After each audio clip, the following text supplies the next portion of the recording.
this won't go wrong.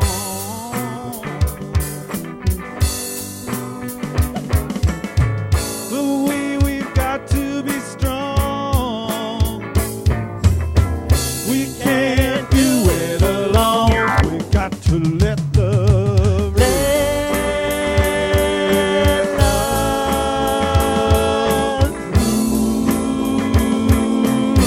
We've got to let love rule. We've got to let love rule.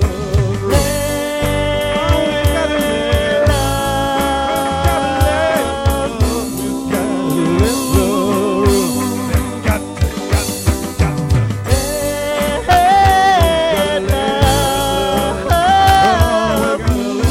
let love rule. We've got to. Hello. How are ya? Great. Brilliant. It kind of feels like it's the first day back at school. Everybody's It all does. rowdy. It feels so good. Oh, I'm so, oh, wow. Wow. Where do I begin today? Wow, this just showed up. I've got a lot of energy today. I'm very excited and I'm very happy. And you can see I'm all smiles. It's so great to be back. I had such a good time. But I'm so happy to be home.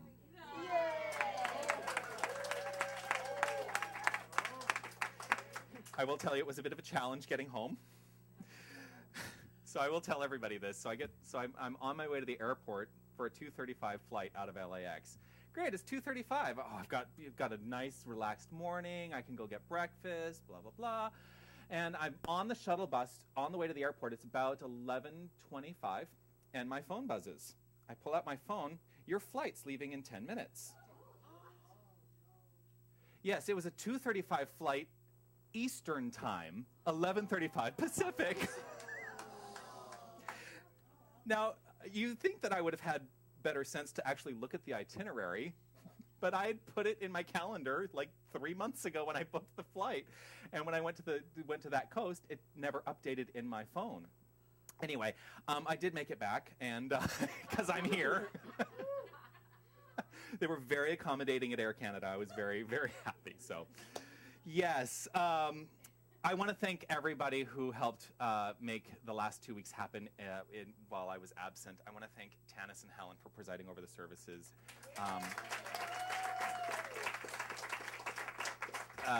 Certainly a special thank you to Helen Dino Brega for speaking last week. And how about those mental muscle students? Yes, Liz, Jovette, Judy, and Carmen's song, which was awesome. I could not have asked for more, and it just is a testament to the energy and the power of this center that is totally, totally love-based, and we come together when it's required, which is always, because we're always coming together. So I want to really thank you all for making the last 2 weeks so brilliant while I was gone. And I did watch online, by the way. So if you think that I was just off, gallivanting around the California coast, I was. But I was also still watching and checking in and making sure that everything was running beautifully and smoothly here. So a couple of things to let you know about. Obviously, we're in August now, No Dynamic Kids program. Zach, how you doing? You having a good time? Okay. I'll keep an eye on you. If you have anything you want to ask me or talk to me about, just let me know. Okay? Okay. So No Dynamic Kids program until we get back into the first week of September. And I've got some ideas about how we're going to move forward with that. So I'm really excited about that because I've got some new things that I may throw into the mix. Wondering what that is. It's going to be fun. Also, today is the last day that we're collecting pennies for our penny jar contest. And so next week and the week following, we'll do ballots to see who can guess the closest to how much we raised without actually going over the amount. Whoever wins that will get the full Science of Mind 100 series. That's 32 weeks of class for free. So that's the prize for guessing correctly the number of pennies that we have collected. Also today we're having a sale in the bookstore. Got a lot of new and used books in the bookstore. Please, please go check them out. There's some really great titles in there, and there's one that was really funny that we've actually pulled off of sale. So there's this book, it's called Richer Living by Ernest Holmes and Raymond Charles Barker, and the reason we pulled it off sale is because apparently, we didn't realize this, it was signed by Raymond Charles Barker. So I'm going to verify that this is an actual signature. If it is, then we're going to figure out what to do with this very special book. But we are having this book sale today, and we've got a lot of stuff, so please check it out. And yes, also we have a board meeting coming up this Tuesday at 7 o'clock, Tuesday night. I'm going to have to, just so you know, I'm going to have to leave early because I have to go pick up my mom from the airport. Also, August 27th, Mental Muscle starts August 27th, and that will be Mondays and Thursdays. I have, for those of you who have signed up, you should have received an email this week to, it's a poll to find out what the best time frame would be, and if you could please respond to that, and we'll work that out. There is plenty of spots left. I think we only have 4 people signed up for Mental Muscle right now, and we can take 10. So if you're interested, it's going to be in the afternoons on Mondays and Thursdays, starting starting August 27th and going through December. Did I say mornings? Afternoon. Evenings. The really late afternoons. Also known as evening. It looks like it's probably going to be 6:30, but if you have a different idea and you've signed up for the course, go check out that poll. Also, Science of Mind 101 starts September 5th. It will be every Wednesday through, Science of Mind 101 is an 8-week course. Starts on September 5th, and it's a 7 o'clock class. September 27th, on Tuesday nights, I'm going to do 8 weeks of the Edinburgh Lectures of Thomas Troward, that class, which is a brilliant class. If you don't know who Thomas Troward is, he was one of the biggest influences on Ernest Holmes, and it is a very, this is one of the major bases of our teaching. He was a judge in India, and his whole concept of mental science and the way the law works is what Ernest Holmes basically took, and you can almost find things word for word in Science of Mind that were from those lectures. Who's here for the first time today? Anyone? Hello! Welcome. Shall we all rush at you and give you a hug? New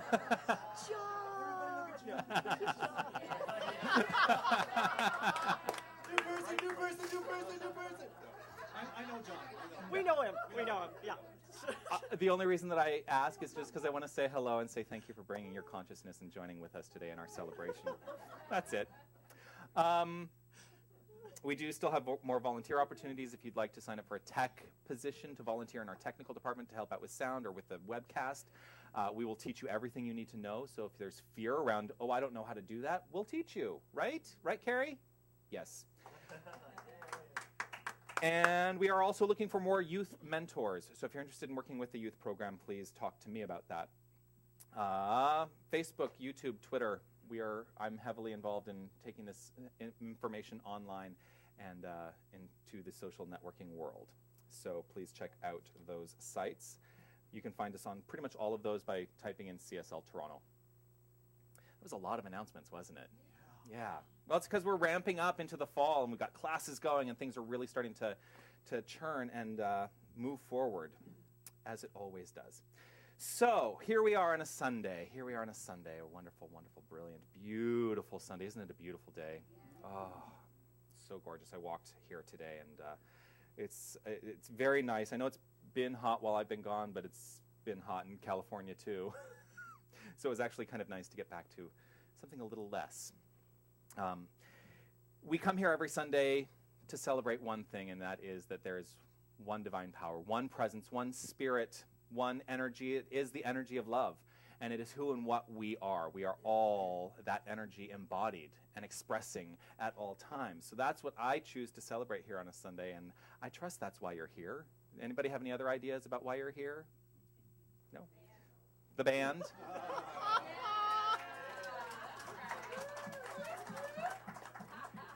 One of the first things I learned in ministerial school is get a good band.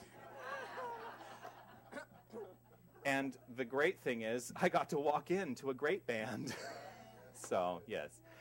Let's take a look at the inside of our songbooks. Just because this is what I'm compelled to read today. Let's read on the front page this quote of Ernest Holmes, right underneath where it says Spiritual Director Reverend Jonathan Zenz, which is me, by the way, for those of you who, well, you've all been here before, you know who I am. So let's read this together. I am happy and complete today and forever. Within me is that which is perfect and complete. It is the spirit of all life, truth, and action. I am happy in the certain knowledge of this inner light. I radiate joy and life, for life is within me now. Life is within me now. That is the truth, and this is what I have really come to a deeper understanding of in my time away. Well, you're going to hear all about it in my talk. But to what degree, as we've read that, does that resonate with you? What does that bring up in you? What is the feeling that that evokes in you? Does it evoke any feeling in you? Or are you just reading it just to read it? Because I said, let's read this together. That's something to be really clear on. Something to be very clear on. You know, we come here, we do this thing in a ritualized fashion. And at what point does the ritual become rote? At what point does the ritual become rote? And if it's happening for you, rethink that. Have a deeper understanding of why that is. And maybe come to a deeper understanding of what those words truly mean to you. Can you embody those words? Just a question. Just a question. So I'm so happy when our reader, the person that's doing our reading today, is here in town to join us. I'll move the microphone out for you. A little shorter? How's that? Do you think that'll work? Okay. So Sonia has been in Egypt, and what an interesting time to be in Egypt. Really interesting time to be in Egypt. I love seeing your posts and seeing what's happening, because, like I say, I'm on Facebook, so is she. So in honor, I don't even know what you're reading today. You probably have no idea what I'm saying today, so I'm just going to invite you up to do the reading. As you hear what she has to read today, just take it in. See how it resonates with you. Sonia Byrne. Yeah. Yeah. The reading I've chosen today is from This Thing Called You, a book that we carry in the bookstore. If God created you after his own nature, and there is nothing else he could have made you out of, then the thing you are after is already here within you. The only things that stand between you and it are the accumulated thoughts, beliefs, and emotions of the ages.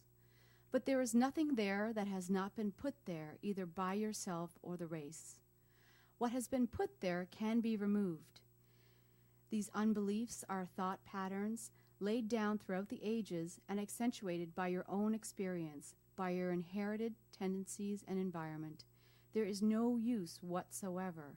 Time speculating as to what avenue they came through. Your job is only to reject them. This great thing within you, which is called will or choice, can decide your destiny. It can remove every obstruction and gradually implant new patterns in your mind. Mm-hmm. Mm-hmm. Thank you.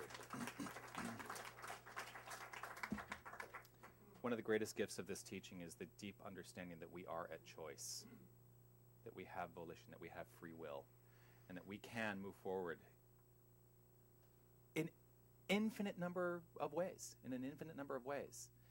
Are you the person that you want to be? This is bringing to mind something. Well, I'm just going to mention it now.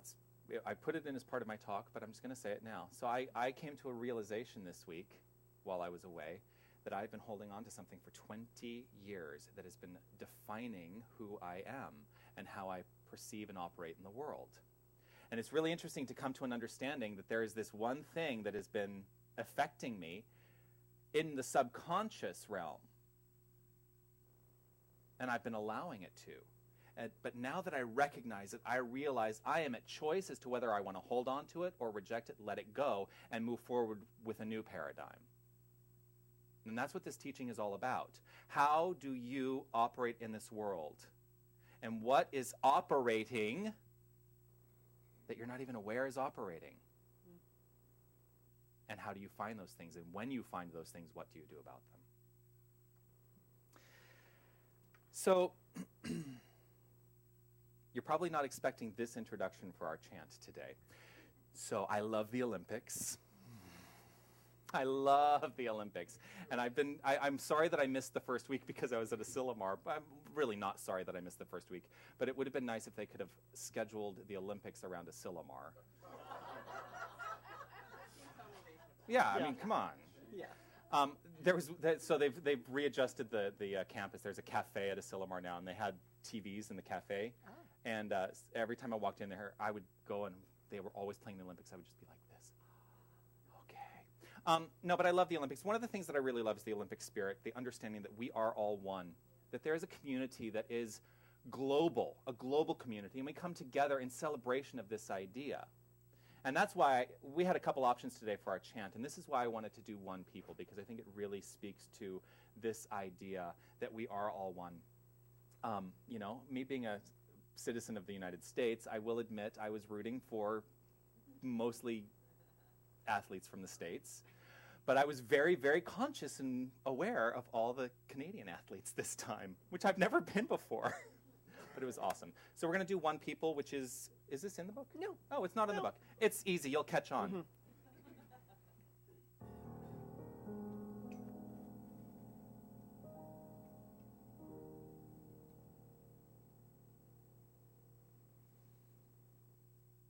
One people living on one planet, joining in one family, we all are one. One people living on one planet, joining in one family, we all are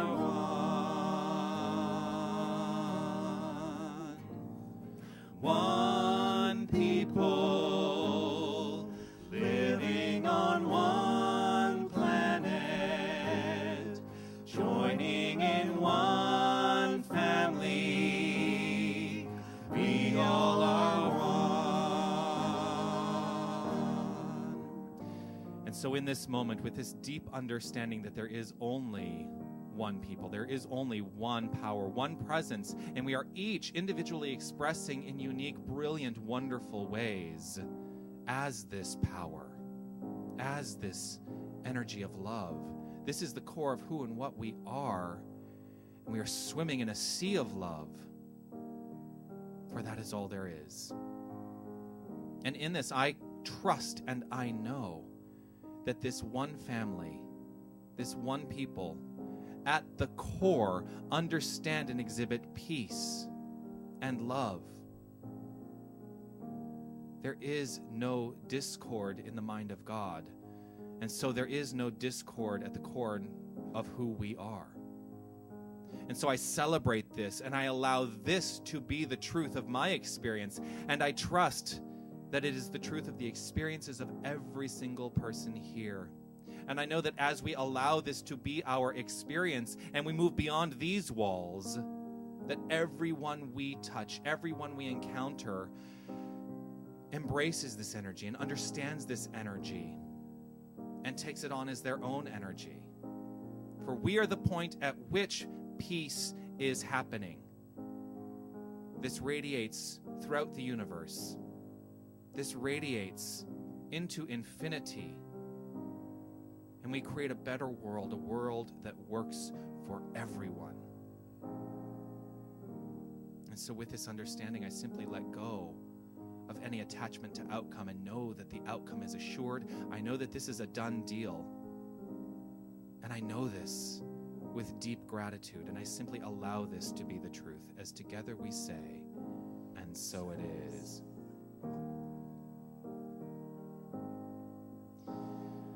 One people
energy to resonate.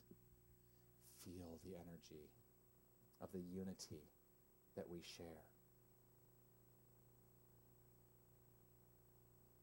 And in that, I'd like to invite Helen Below, our practitioner of the day, to do a spiritual mind treatment.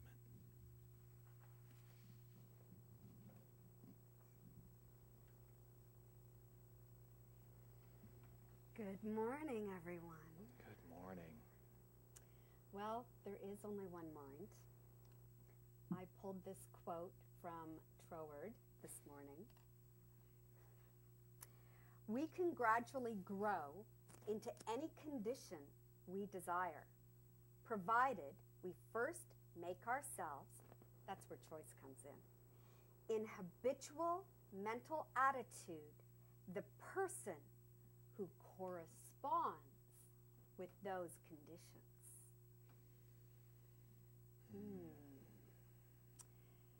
So, let us focus our attention on knowing that each and every one of us has the power and potential within to shift, expand, and be and express spirit.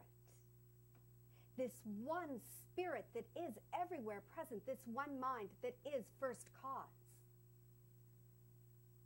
Knowing that this spirit within each one of us is so unique and so individual and so beautiful. And so, I turn away from any conditions that do not serve my highest and best good.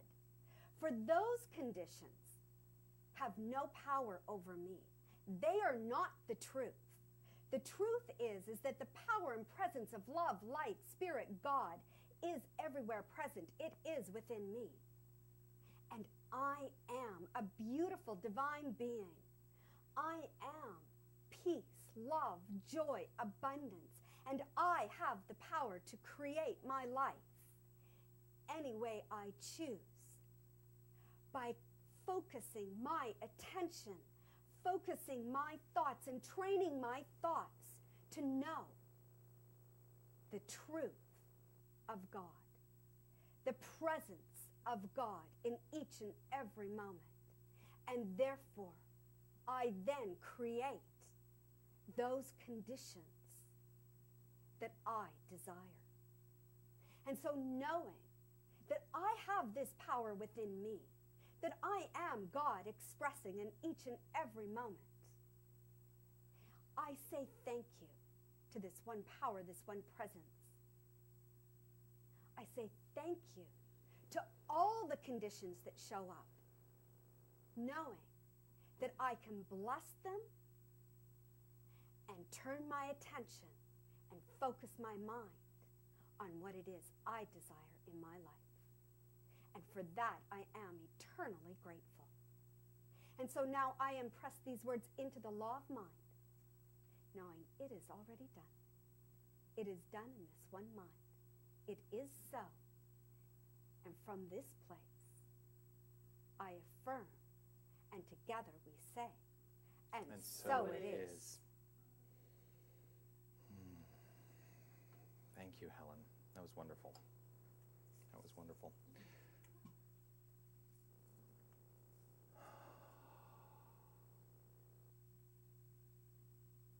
There's one power, one presence. When we do spiritual mind treatment, we speak in the first person. The reason for that is the only mind we're ever trying to change is our own. So when you hear a practitioner get up and speak in the first person, and those words resonate with you, speak them to yourselves in the first person. Just felt compelled to say that. I don't know why. You know, things happen through me for a reason. It'll probably become clear at some point, but let's move on and trust. I'm a little off the hook today. I'm always off the hook, but today, I don't know, I'm just, I'm feeling it out. This is a great song. You know, when we were rehearsing this, you seemed to think that I'd heard the song. I don't recall ever hearing this song before today. So, He's like, you've heard this song before. Go ahead, sing along with it. And I'm like, okay, I don't think I've ever heard it before. But we're going to sing along. This is a song by Pierre. And yes, it's, of course, perfectly in line with the perfect message of the day. This is called Give What I Got to Give.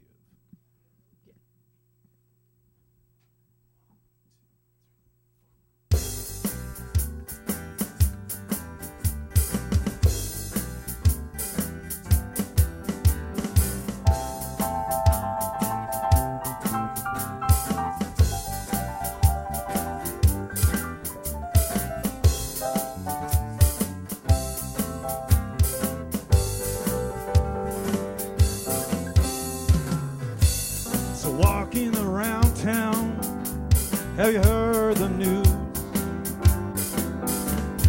Apparently we all got free will, we all get to choose. Are you singing love songs or are you singing the blues?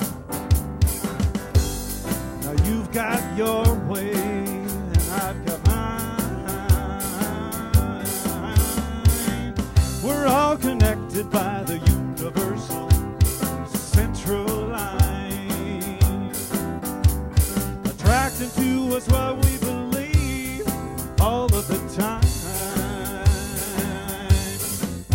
So I'll give what I got to give what I got to give with love. I'll give what I got to give what I got to give with love. I said I'll give what I got to give what I got to give with love. Oh, which brings the sun out, which breaks the dark cloud above. So hey there, in the mirror, what's it gonna be? 'Cause you know, releasing the past, well, that will always set you free. There's only love, it's plain to see, that can take away the pain and the misery. So I'll give what I got to give what I got to give with love. Give what I got to give what I got to give with love. I said I'll give what I got to give what I got to give with love. It always brings the sun out, which breaks the dark cloud above. Come on, Patrick, let's hear it.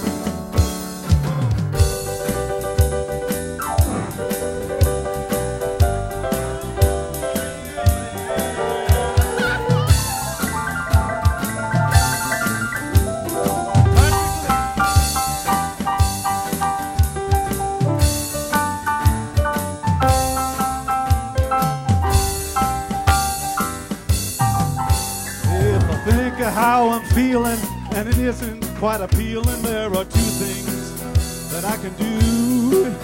I can still play the game and feel the same, or put my foot in the other shoe. So I'll give what I got to give what I got to give with love.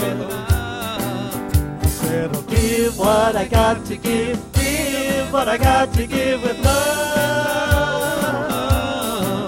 I said I'll give what I got to give what I got to give with love.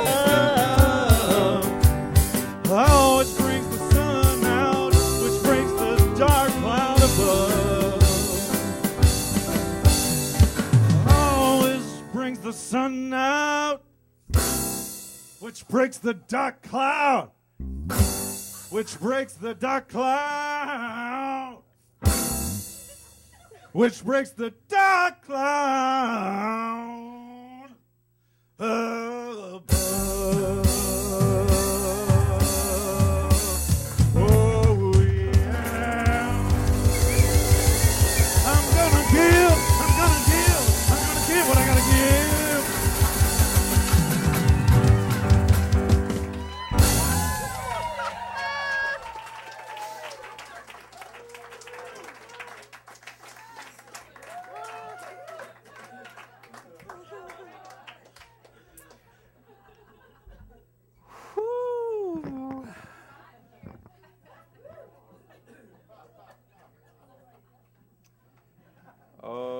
Yes. Yes. How about Patrick Lee?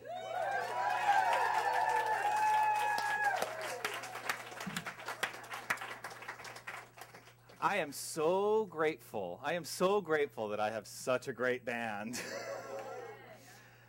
Oh, you got to give what you got to give. Give what you got to give with love. With love. Love. We talk a lot about love, and I've talked a lot more about love since I've been here than I ever talked about prior to my being here. Which is interesting to me because we teach two things. Basically, we teach love and law.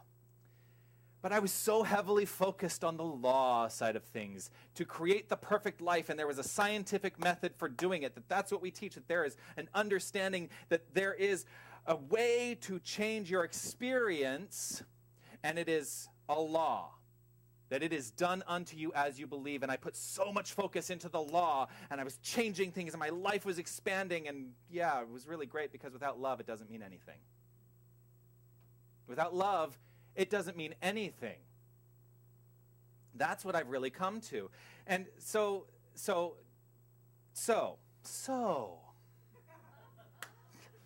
I'm riffing a little bit, and then I look down at my notes, I'm like, wow, I am so off track.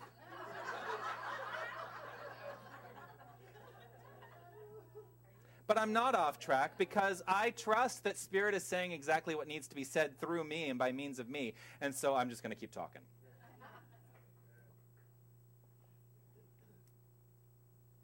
So today is going to be pretty much all about love, because this is what I'm coming to more and more and more. The law takes care of itself. The law takes care of itself. I don't have to do anything. That's the big lesson, right? I don't have to do anything to make the law work. It just does. How am I approaching my work? Because that's what's really going to inform and expand my life. If I'm approaching it with doubt, fear, misinformation, misunderstanding, then that's what's going to happen. I'm going to get more of that, because the law is saying yes to whatever I put into it. So my entire ministry is shifting more and more every moment towards love and a deeper embodiment of love.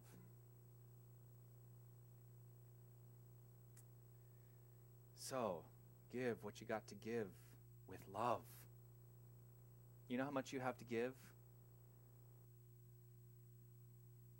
You have infinite amounts, because there's an infinite energy that is coursing through you. It is flowing through you. So it can never be depleted. So you have infinite amounts to give, and do it always, always with love. So I mentioned before that I have been totally glued to the television watching the Olympics. And there was an interesting thing I mentioned it when I came into rehearsal. There's an interesting thing, because I watched basically the Olympics all last week on American networks and the United States networks, and then I come back last night and I'm watching CTV. I'm like, wow, what a difference. Because in the States it's like, yeah, the Olympics, right? Woohoo, here we go. Here it's like, yes, here we're watching the Olympics. I just love it. I love it.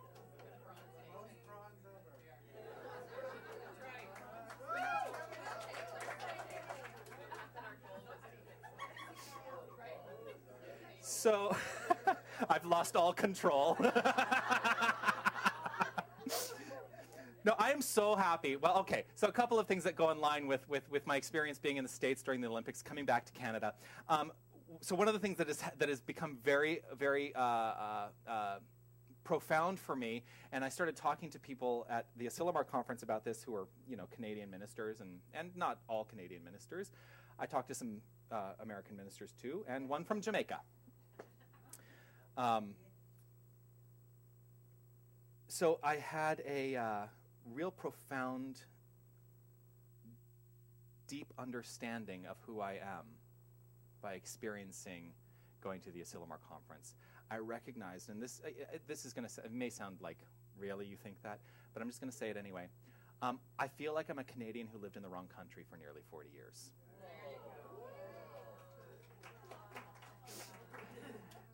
And I say it publicly, much to my father's chagrin, probably.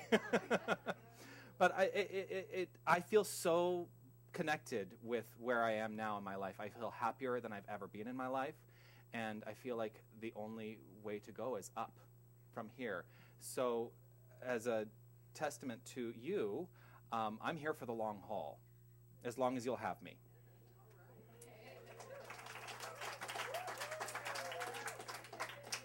So yes, I did root for some Canadian athletes, and I rooted for some United States athletes too. So yes, I love the Olympics. Now, you may not know that I have a silver medal. Not in the Olympics. Well, in an Olympics, and I should have brought it with me, actually. Now that I think about it, I should have brought my medal. When I was in high school, I participated in the Vocational Industrial Clubs of America Skill Olympics. The Vocational Industrial Clubs of America. Now, you know, they're all, so they have these things that's like the Skill Olympics, right? And you've got these high school students who are fixing diesel engines, and then there's these guys over here who are doing their work on HVAC units, and then there's me. I competed in commercial design. And I should not, there was no reason that I should have meddled in this, because I had never done any kind of commercial design in my life. And we went to the event, and the day before the event, we went to a crash course workshop on everything we would need to know technically to be able to compete the day before. Now, mind you, this was in this is in 1989, and we weren't using computers at that point. We were still like with X-Acto knives, cutting out vellum, and it was pretty intense. There's no reason I should have ever, first of all, competed in this contest. And I was actually an alternate. I wasn't supposed to be on the team, but the guy who I replaced ended up getting an acting gig. Now, isn't that ironic?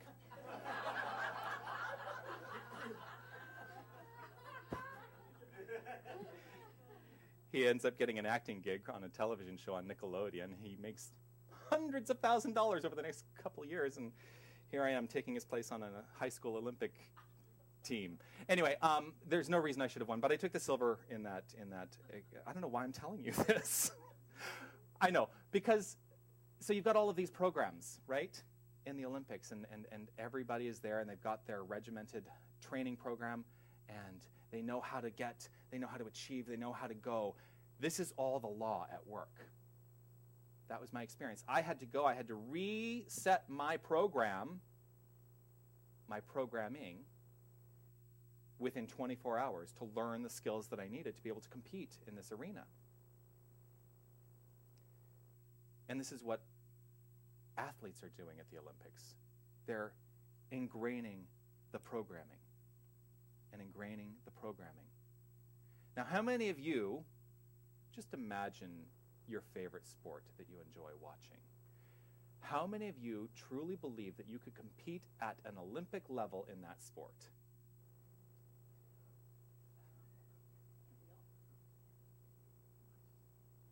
Well, I was going to ask you, why do you think you can't? Because you think you can't. You have made a decision that is based on a programming idea. You have programmed your mind to believe that you cannot do something. Where are you doing that in the rest of your life? So today's talk is called It's Your Program, right? It's your program. So one of the things that I like about going to the Asilomar conference every year is that I get to reset my program. I get to take a look at the previous year and say, hey, what have I started to take on over the course of the last year that is not supporting me or not building me up to my highest good with a deep understanding and conviction that at the core of all of it is love? When do I forget that? And why do I forget that? What is working on a subconscious level in opposition to the truth? Because that's just programming. It's just an idea that you have accepted as truth. And whatever you accept as truth in your life, the law says, okay, here you go, have more. So there was a lot, I saw a lot of, the Asilomar Conference, basically it's the general conference that we have every year. Every summer, it's usually the last week of July. Now, for 50 or so years, and we've been going to the same location, by the way, for like 60 or 70 years, I think. And it's where Ernest Holmes, you remember the talk I gave right before I left? That's where Ernest Holmes gave the Sermon by the Sea. If you go on my Facebook page, there's a picture of chapel, the Taizé service. That's where Ernest Holmes gave the Sermon by the Sea. But you go to this wonderful, beautiful location, and you get to experience ministers from all over the world, all speaking truth. Now, do all of them resonate with me? No. And that's something to be really clear on. What does resonate with you? Because if there are infinite expressions of God, then there's an infinite number of combinations that will align perfectly for your good. They're not all going to meet what you need met in that moment. So not all ministers resonate with me, but I always like to take notes on the ones that do. Now, I also work backstage, so I have these wonderful sheets. I brought some of them. See, I scribble notes all over my sheets, like all the time. It's like, oh, that was a great quote, and yeah, I'll talk about that. And so I've got a lot of quotes today from ministers that really, really touched me and affected me. One of the first ministers to speak was Dr. Ken Gordon, who is the spiritual leader of the Centers for Spiritual Living. He's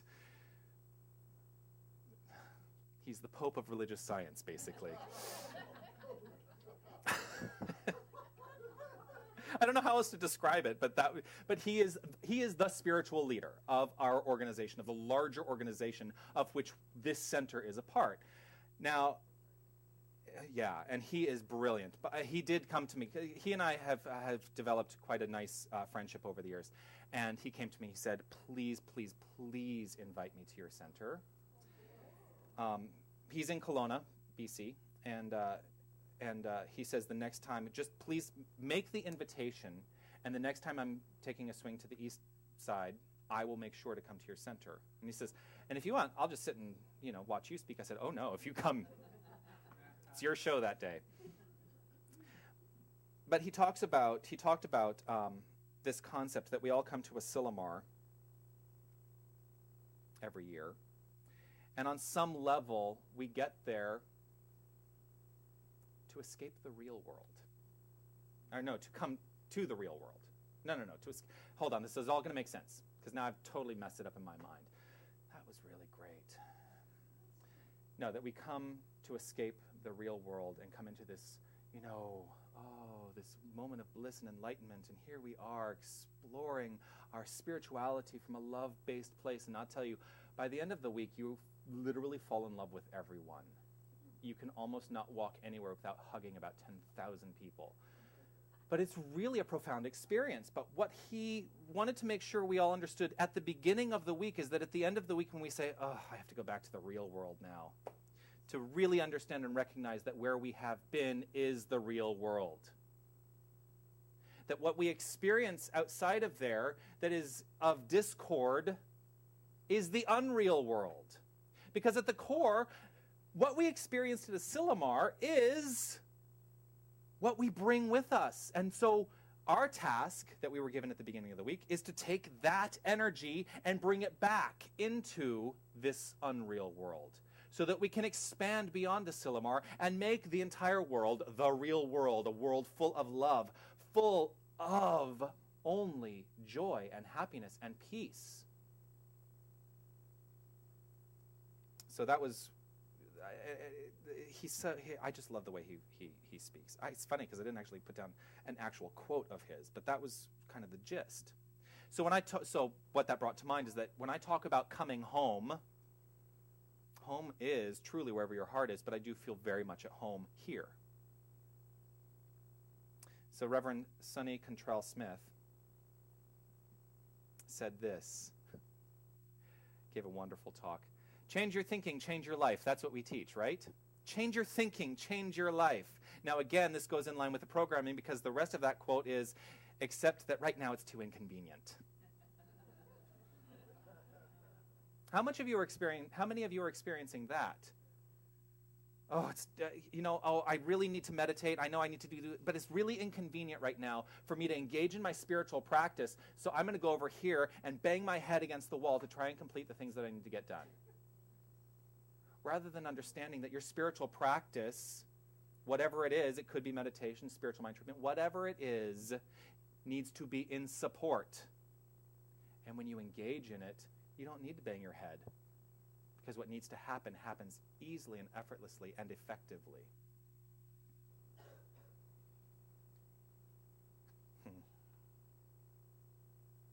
Dr. Christian Sorensen, who was one of the leaders of the United Centers for Spiritual Living back when we were two organizations. We are now one organization.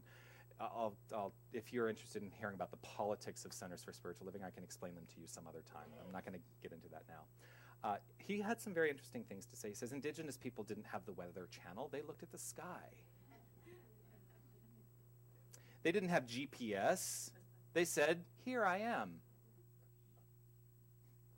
They didn't have the iPhone or the iPad. They had the I am.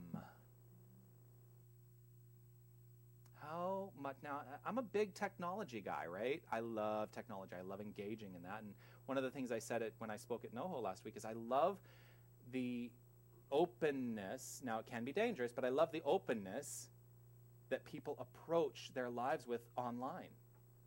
Because the more that we're open and transparent about who and what we are from a loving standpoint, the more we open up the rest of the world to that. So I love technology, but it all starts with the I am, the deep understanding that love is at the core of it. So enjoy your iPhone or your iPad, but know that it begins with the I am. And this I posted online, and this is one of the things that I want to make very clear to all of you. Again, Dr. Christian Sorensen said, religious science is not here to create followers. It is here to create leaders. Each and every one of you is a leader in this movement by your embracing your spiritual nature.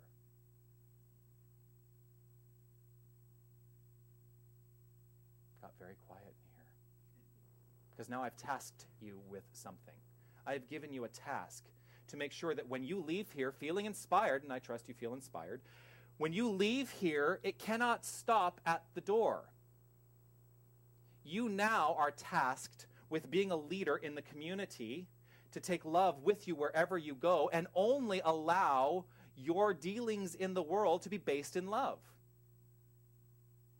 You are the leaders of this movement. I've said this before. Any number of you could be up here. You've just chosen to let me be up here. But it could be any number of you.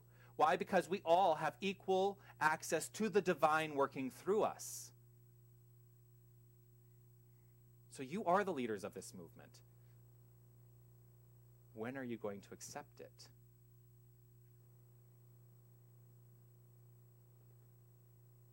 When we walk out these doors, we need to be, this is another quote, Dr. Christian Sorensen, we need to be as committed to love as terrorists are to hate. That is our responsibility in the world. Not to go into reactionary mode saying that what they did is wrong. No, we understand. We don't have to claim and know that what they did is wrong. We can see it. But we need to be committed to the healing power of love. So it was really tough for me. I am so tired of these events that are happening with guns in the United States. I am so tired of it. This shooting in Wisconsin breaks my heart. And it led me to make a political statement, which I don't tend to say a lot of political things on Facebook, but I had to make a political statement in reaction to that to say, you know, in the Second Amendment of the United States Constitution, it calls for a well-regulated militia before it confers the right to bear arms. And so many people in the States talk about bearing arms, that we have the right to have guns, right? Yeah, but it needs to be regulated. And I wish the politics of the states would go back and understand that regulation of firearms is necessary. Anyway, sorry, I have a real reaction to that because I'm just tired of it. And I'm not, you know, I am of the opinion that, and this will probably be shocking to people, if you want to have a gun, you can have a gun. But you need to be responsible. You need to take responsibility. Sorry, that just totally brought the whole energy of this room down, didn't it? Well, I'm going to lift it up right here, right now. Reverend Jerry Parrish loved this woman.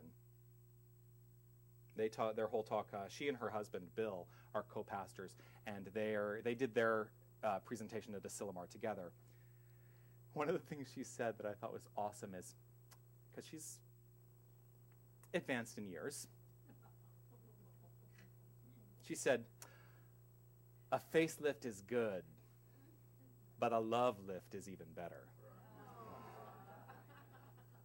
Which brings to mind, have you ever noticed that people in this philosophy look young? Nobody here would ever guess that I was 70 years old, would you? No, but I have a big birthday coming up in January.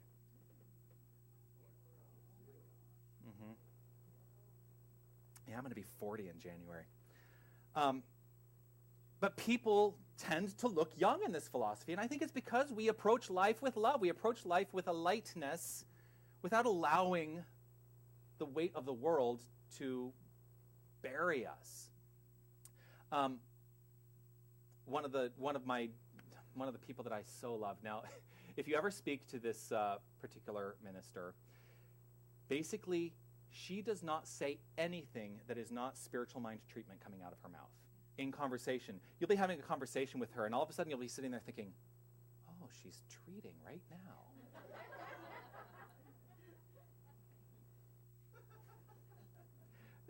The Reverend Dr. Sue Rubin, who is now retired from the pulpit. She was the spiritual leader at the Westlake Village Center for Spiritual Living. And she's very open about this, so I don't feel like I'm telling tales out of school. She is, I think she said 82 or 83 years old. She is a little spitfire. You would think she was in her 50s. This philosophy is the love lift that replaces the facelift. Because when you give over to love, when you give over to the lightness of being, then life simply unfolds and you don't have to carry anything because you know what's carrying it for you, Spirit.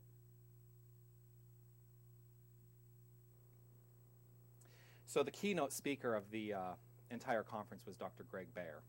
Do you know who Dr. Greg Baer is? Anyone? All right, well, I didn't get any biographical information on him. So you're just going to have to go with me on this. He was brilliant, and I wasn't sure how I would feel about him. I didn't really know anything about him, but boy, when he first came on stage, I thought, uh-oh, here we go. This is going to turn a lot of people off. But he shifted the entire room.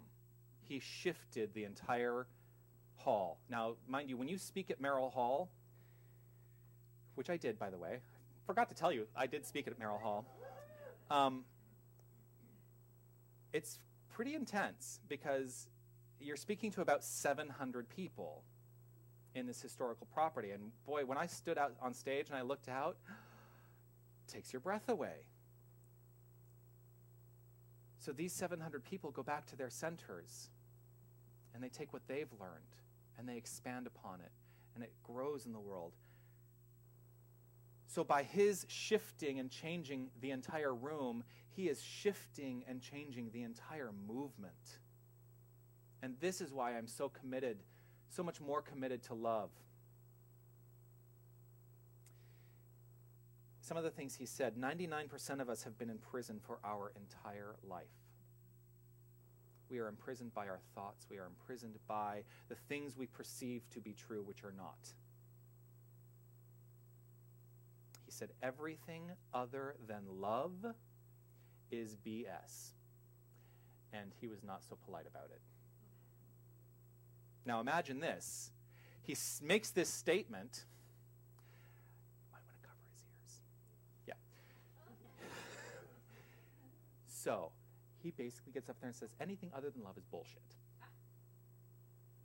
And he said, I want you to say that with me. Anything other than love is bullshit. And he kept on going back to that, repeating it over and over throughout his presentation, saying, so when we go to that place, what is it? Bullshit. Yeah, it was really fascinating. Now, here's a room of 700 laity, practitioners, ministers, all screaming at the top of their lungs.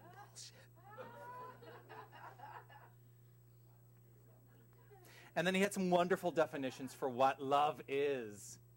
Now, I talk about love being an energy. It is a creative force. It is the only energy. It is the only creative force. So that's, if you're using it for something other than constructive purposes, stop, please. But I loved this definition of love that he gave. Real love is where I care about your happiness without wanting anything in return. Think about that. Part of the BS is that most of us think that we're expressing love when we're really looking for something. We're looking for something in return. Is that real love? No. The self-givingness of spirit for the purpose of creation. That's what love is. When we give over to that, just think about how that feels. Approaching life without wanting anything in return, and expressing love without wanting anything in return. When I care about your happiness without wanting anything in return, which is what I do when I stand up here. I don't need anything from you. I don't. I am here trusting that I inspire you. That's what I want to give. It's the gift I want to give you. I don't want anything in return for it. He also said, you're never going to know who you are as long as you continue to try to please people. You're never going to know the truth of who you are. So I will never stand up here just trying to please you, which is hard sometimes. I want to be a successful minister. I do. So I want you to be happy with what you hear from up here, right? But is that the impetus? Is that the motivation for what I say on a Sunday? Obviously not, because some of the things that come to mind that I allow to come out of my mouth are pretty risque. But my journey to the core of myself is not about trying to please other people. Can you say that in your own life? Now, some people might say that that sounds selfish, and that we're taught to be selfless in our upbringing, right? I mean, it's what's the word I'm looking for? It's a virtue. That's the word I'm looking for. It's a virtue to be selfless, right? I mean, isn't that what we're all taught? Well, I started thinking about that. I'm like, selfless, selfless, selfless. Wow, that doesn't feel so good. Because if I am diminishing myself in support of your happiness, that doesn't work. In fact, it has exactly the opposite effect. Because the more you do that, the more you diminish yourself, the more you give reason to the law of cause and effect to diminish you and to give you experiences in your life which will diminish you even further. Because the law does not, it's so funny, an actual quote of Ernest Holmes just popped into my head. The law is no respecter of persons. The law is completely impersonal. It simply corresponds to your thought. Now, I'm not saying selfish in the sense of, oh, I'm going to be selfish and hoard it. No. It's about being free and open and simply expressing love. We crave to be loved for who we are, not who we pretend to be. We crave to be loved for who we are, not who we pretend to be, which brings to mind how many of us are putting up facades and pretending to be something in order to be loved. Just a question. Love doesn't matter unless you can do nothing and be loved for that. Love doesn't matter unless you can do nothing and be loved for that. So finally, the quote that really prompted a lot of this of Dr. Greg Bayer is, what we learn first, we learn longest. What we learn first, we learn longest. So this goes back to what I started with. That is programming. That's programming. We have programmed our subconscious experience. We've programmed our subconscious mind into habitual states of being. Now, you know me, I talk about habits all the time. Are those habits in support of you? If they're not, what do you do to change them? Now, I mentioned earlier that I had this recognition that I've had a habit that has been playing itself out for 20 years. 20 years this habit's been playing itself out. But boy, now that I recognize it, how powerful do I feel knowing that I can change it? Where is that happening in your life? Where is that happening in your life? What is your programming? What is your programming? That's a question, basically, that I'm going to leave you with today, because this is your exploration, to really start to recognize the programming. How do you do that? Start looking at the patterns in your life. Start looking at the things that constantly repeat themselves in your life. Even when you try to break out of a pattern, many of us will fall back into that pattern without realizing that we've fallen back into that pattern. Again, that's all programming. The way to break that, spiritual practice, find the support in your life, and really, really dedicate yourself to the breaking of the habit in form.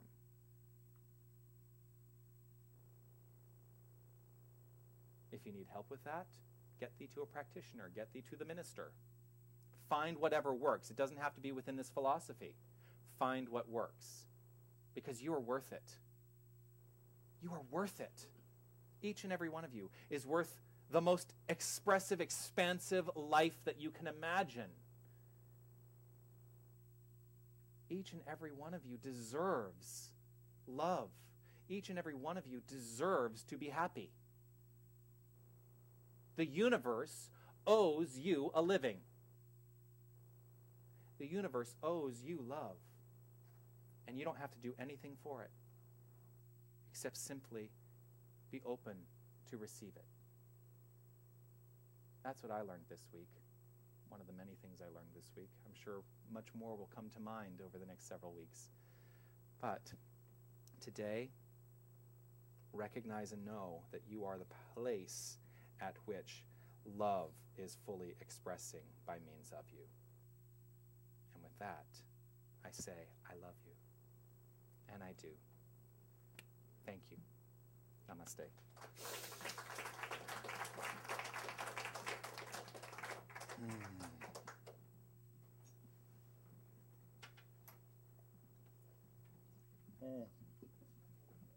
Water. So we've come to that point, as we do, where we give back to our center in the form of money. And you know me, I don't have any issue talking about money, the word money. You know, a lot of ministers get nervous by saying the word money from the pulpit. I don't have any issue with it because money is God in action. Money is an energy. Money is simply an agreement that we've made about value. So whatever value you feel you receive from this center, I ask that you understand that that value moves with you into the world and that you create value for other people, because that's the constant flow. So as you have what you have to give, please hold it in your hands and bless it and honor it and know that it is a causative force, that as you give, so you receive. And any place that you may try to obstruct the flow by hoarding or withholding, you've now obstructed the flow of more coming to you. So, give, receive, do it freely and openly and from the heart, not out of obligation. So funny, because I was at NoHo last week, and I'm so accustomed, at NoHo we always did a reading together, and I'm like, wait, I'm not at that center now. But we're going to sing our song, so if you'd like to stand up as the basket goes around, let's sing I Love, Pierre's wonderful offering song, which is on the sheet on the cover of your songbook. Have at it.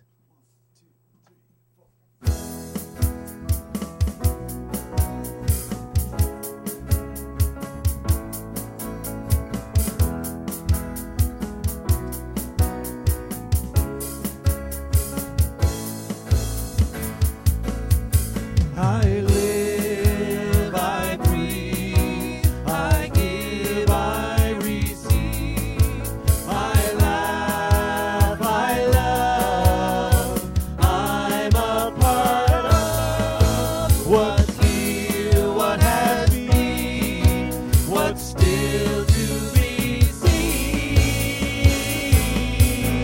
I live, I breathe, I love.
To do a blessing over our offering today.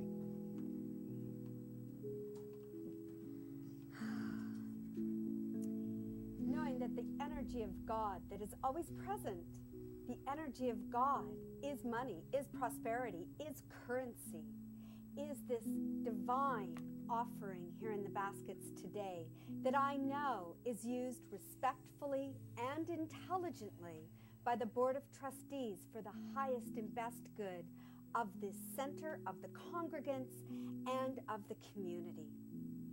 For this gathering, for this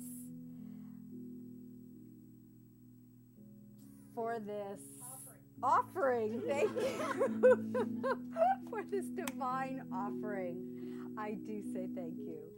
Thank you and bless. I release these words somewhat constructive. Entirely constructive. Entirely constructive into the law of mind, knowing that as we receive, we also give. I let it go. I let it be so. Thank you. And so it is. So it is. Before you go away, because I still have my offering to put in, this is my offering. If you're not part of the pre-authorization program, the Count Me In program, I would ask that you please consider it, because here's one of the great things about the pre-auth program. I was gone for 2 weeks. I still gave. because this is my spiritual home. This is my spiritual center. This is where I receive spiritual nourishment. And I don't usually talk about the offering in this way, but these doors got to stay open even if you're not here. And the way that we encourage that is through a pre-authorization program. So if you feel that this place resonates with you, please consider joining the Count Me In program. And I'm going to talk more about our sponsor. We're going to do a whole thing later on in the year. But anyway, I just wanted to point that out, and there is my offering. Thank you so much.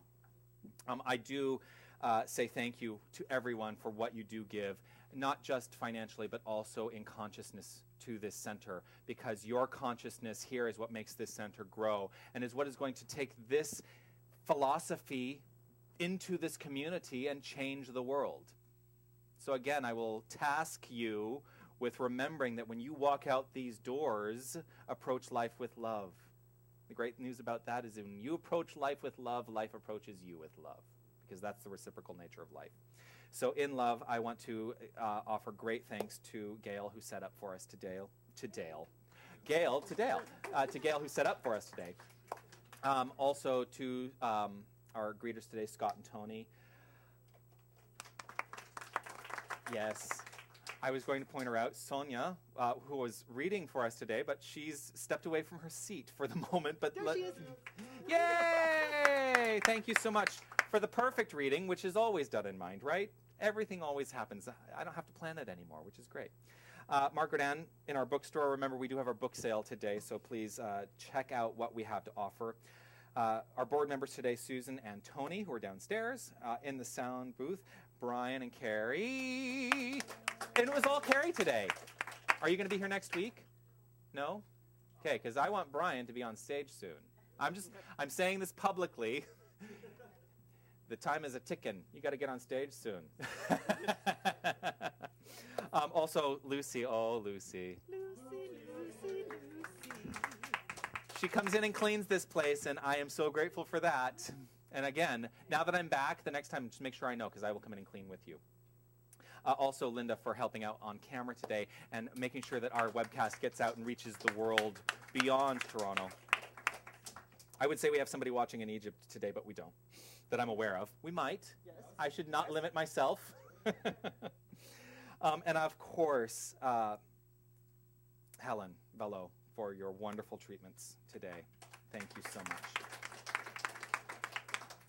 I do want to remind you that we do have practitioners here at our center, Helen and Margaret Ann. Yes, Helen and Margaret Ann, and I'm a practitioner as well. I'm a practitioner before I'm a minister. If you have anything that you need to know the truth about in your life, please avail yourself to the consciousness of our practitioner core here. We can work with you following the service. If you'd like to make an appointment, you can also do that, and we can explain the details of how to go about that. Just see one of us, Margaret Ann, Helen, or myself, about that.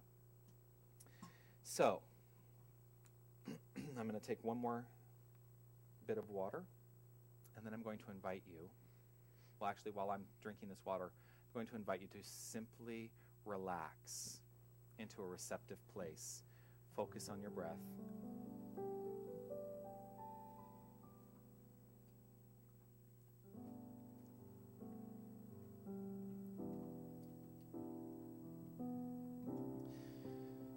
So today is the perfect day. This moment is the perfect moment. You are the perfect people in this perfect moment, on this perfect day, in the perfect place, at the perfect time. You are brilliant, brilliant expressions of a divine energy that is unstoppable. This divine energy is the energy of love, and it is unfolding for each and every one of us, whether we are consciously aware of it or not. This is what we celebrate, for we are upheld by this energy. We are upheld by love. We are upheld by God, as God, because that is who and what we are. That is what this energy is. And so today, I relax into that. And I encourage you to relax into that right here and right now.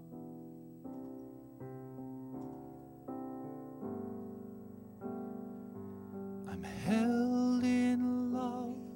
I'm held in peace.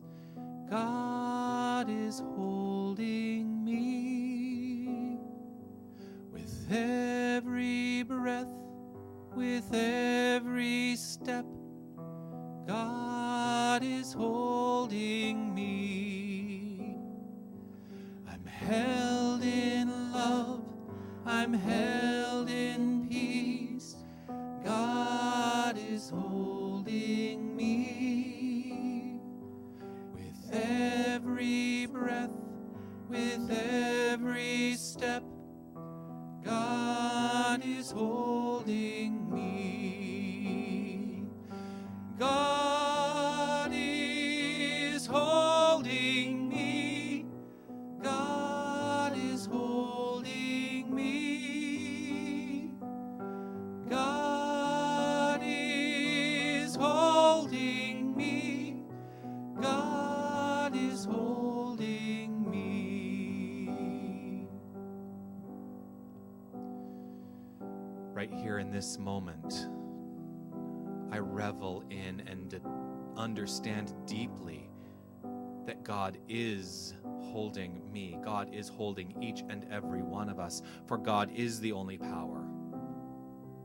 God, love, spirit, the divine, whatever you call it, it is the only thing that there is, and it is constantly moving us forward into new expressions, into new creative understandings. A forward evolution that is unstoppable is happening by means of each and every one of us, for we are that perfect place at which God is expressing. And so, with that understanding, I give over to love. I give over to a deeper, deeper expression of spirit by means of every single thing I do. I recognize spirit in every single person I encounter, and in everything that I see. I understand it is all the one. It is all the one. There is only one. And with deep gratitude for this one, this oneness, this beingness, with deep gratitude for the understanding that it is at the core of my beingness and my expression, and with deep gratitude for recognizing it in every single person I see, I simply relax and let go, knowing that my word spoken is done. I release it, I let it go, I let it be so, as together we say, and so it is.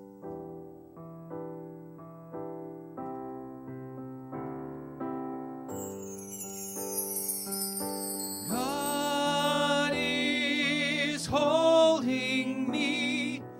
God is holding me. God is holding me. God is holding me. I'm held in love. I'm held in peace. God is holding me. With every breath, with every step, God is holding me. God is holding me. God is holding me. God is holding me. God is holding me. God is holding me.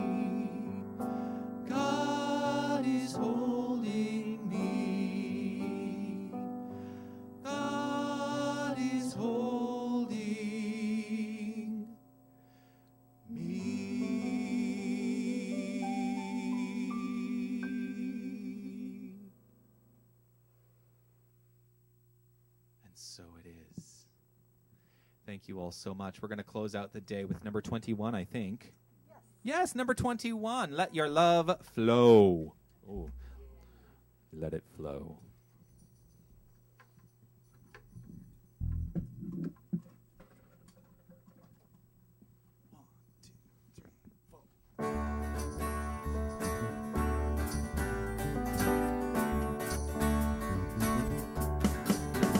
There's a reason for the sunshine sky.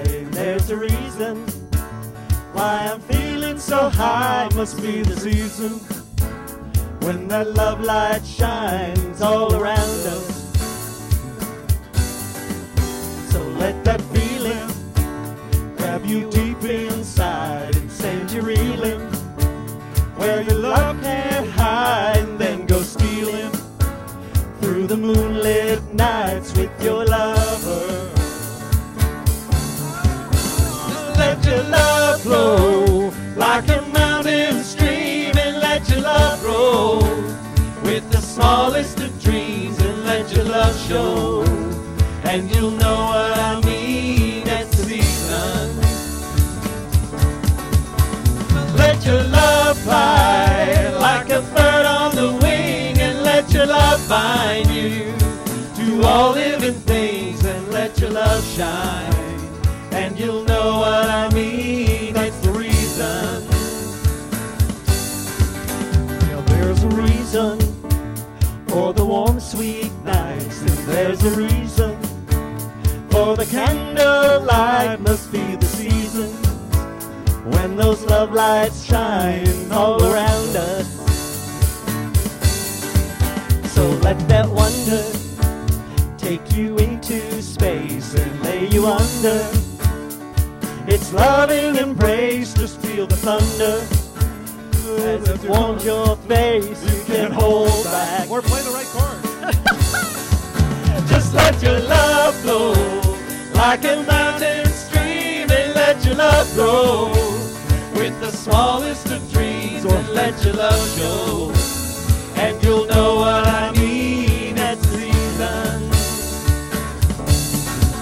Just let your love fly like a bird on the wing, and let your love bind you to all living things, and let your love shine, and you'll know what I mean. That's the reason. One more time. Just let your love flow like a mountain stream, and let your love go with the smallest of dreams, and let your love show, and you'll know what I mean. That's the reason. Let your love fly like a bird on the wing, and let your love bind you to all living things, and let your love shine, and you'll know what I mean. That's the reason. And let your love shine, and you'll know what I mean. That's the reason. And let your love shine, and you'll know what I mean. That's the reason. Have a great week, everyone. 1, 2, 3, 4.